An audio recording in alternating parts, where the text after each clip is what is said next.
أهالي الضاحية الجنوبية، أهلا بكم في بيتي. أعزائي النازحين اليوم، أتذكرون بيتي الذي استقبلتكم به عام 2006؟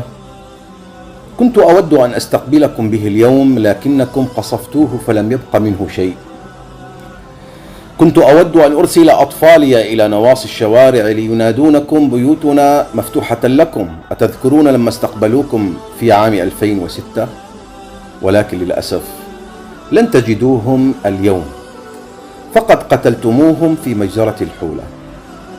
ابنتي التي أعدت لكم طبق حلوى أعجبكم صيف 2006 أتت سيارة تحمل علما أصفر خطفتها عند الحاجز، ثم وجدناها ممزقة وقد هتك عرضها.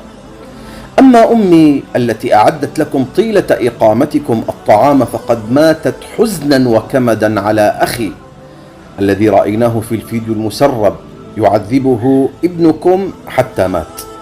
كانت فقط تشتهي أن تجد جثته لتدفنه، لكنها ماتت قهرا.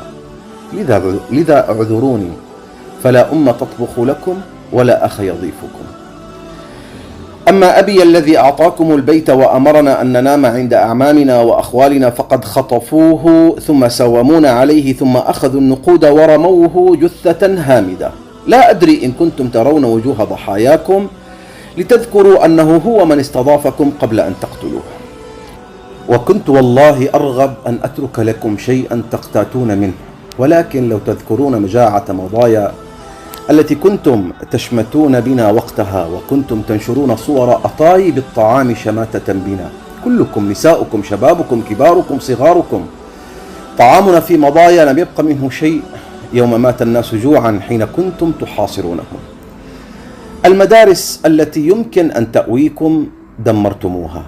المشافي التي يمكن أن تعالج جرحاكم قصفتموها فوق جرحانا.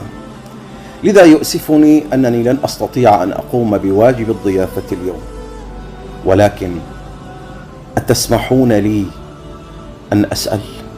حين كنتم تقتلوننا تقولون أننا نقف في طريقكم أمام الصهاينة، فها هم الصهاينة اليوم، لما هربتم منهم؟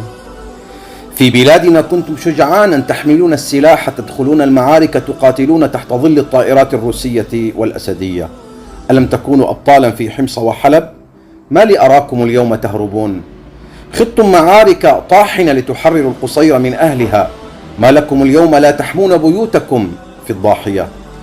أفنيتم أهلنا، قتلتم شبابنا، هدمتم بيوتنا، ذبحتم أطفالنا لتتفرغوا لقتال العدو. فها هو العدو الآن أتاكم، وها هي الساحة مفتوحة بينكم، ليس بينكم وبينه ما يمنعكم، فأين أنتم منه اليوم؟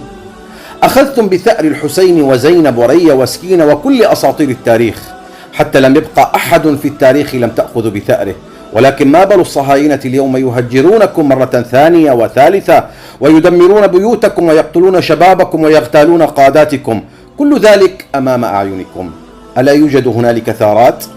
كم أحاول ألا أشمت، كم أحاول أن أفصل بين المسائل والقضايا والمواقف، وأتجنب أن أقف بموقف يرى منه أنني مع عدوكم في صف واحد. ولكن والذي خلق السماء بلا عمد لا أرى إلا شيئا واحدا، أنتم وهم في صف واحد. ولا أقول في ختامها إلا اللهم اضرب الظالمين بالظالمين وانتقم من الظالمين بالظالمين.